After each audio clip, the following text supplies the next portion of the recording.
10 นาทีแล้ว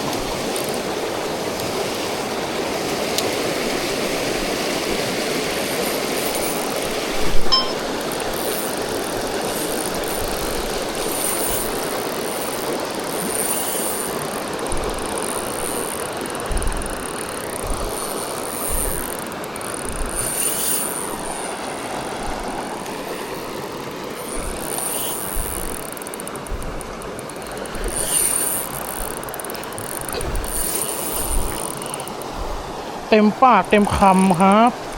ซิกกิ้งอันนี้วัสลัวว้าวหมายนี้ไม่ได้โดนมานาน โดนสักที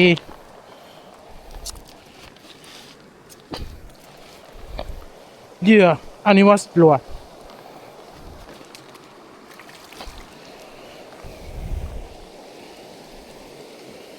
สวย